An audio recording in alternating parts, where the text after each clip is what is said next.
अरविंद केजरीवाल जी, आरक्षण देना राज्य का सब्जेक्ट होता है। आरक्षण अगर वो किसी जाति को, किसी वर्ग को दिलाना चाहते हैं तो सबसे पहले विधानसभा में अपना प्रस्ताव रखना होता है। प्रस्ताव पास होने के बाद कैबिनेट नोट बनता है और फिर उस कैबिनेट नोट को सेंट्रल गवर्नमेंट के पास भेजा जाता है और उनसे रिक्वेस्ट की जाती है कि इस जाति को आप आरक्षण दे दीजिए। पिछले 10 सालों के अंदर दिल्ली में आम आदमी पार्टी की सरकार थी। इन 10 सालों में कभी कोई चर्चा भी इस विषय पर दिल्ली विधानसभा में नहीं हुई। मैं जाट की बेटी हूं, मैं जाट की बहू हूं, मैं जाट समाज से आती हूं।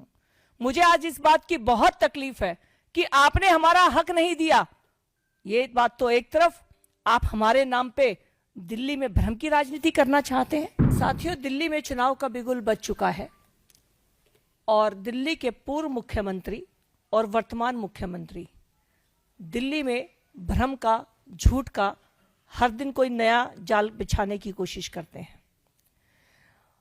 अब वर्तमान मुख्यमंत्री ने 5 जनवरी को चिट्ठी लिखी और चिट्ठी लिखकर यह कहा कि दिल्ली के जाटों को केंद्रीय मंत्रिमंडल द्वारा दिल्ली में आरक्षण नहीं दिया गया है। साथियों, यह विषय संवैधानिक है। सबसे पहले इस विषय में समझने की बात यह है कि पिछले 10 सालों तक दिल्ली में पूर्ण बहुमत से जिनकी सरकार रही, उन्होंने कभी भी इस मुद्दे को विधानसभा में या सार्वजनिक मंच पर नहीं उठाया। अब अचानक 5 जनवरी को आतिशी जी जब चिट्ठी लिखती हैं तो आतिशी जी से हमारा सवाल है कि अपने आप को सबसे पढ़ा लिखा मुख्यमंत्री बताने वाले अरविंद केजरीवाल जी, आरक्षण देना राज्य का सब्जेक्ट होता है।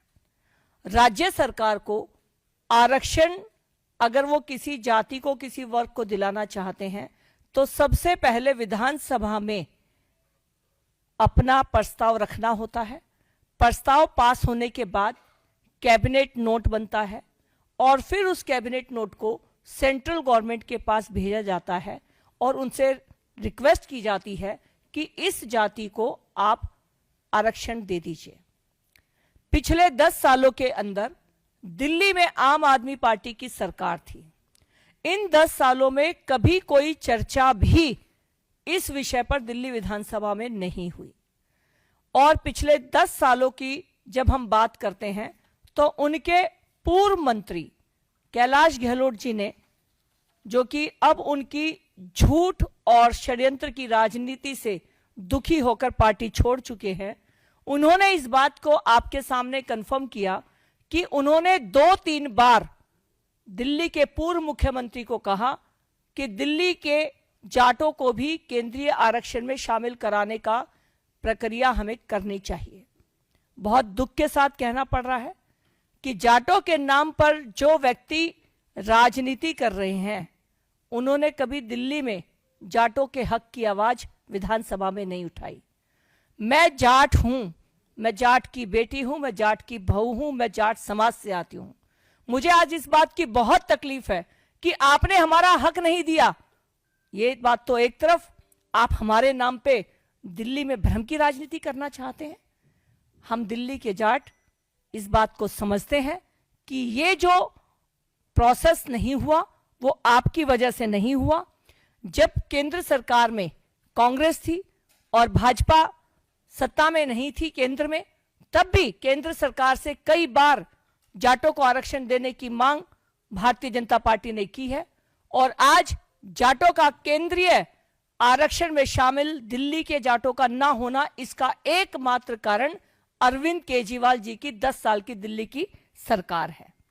अचानक कोई चिट्ठी लिखने से 5 जनवरी को मुख्यमंत्री अगर चिट्ठी लिख दें कि जाटों को नहीं दिया, तो पढ़े लिखे पूर्व मुख्यमंत्री जी, आप ये झूठ बोलना बंद करिए। आपने कभी प्रोसेस को नहीं किया। मात्र चिट्ठी लिखने से कभी कोई आरक्षण नहीं होता, ये देश के संविधान के अंदर लिखा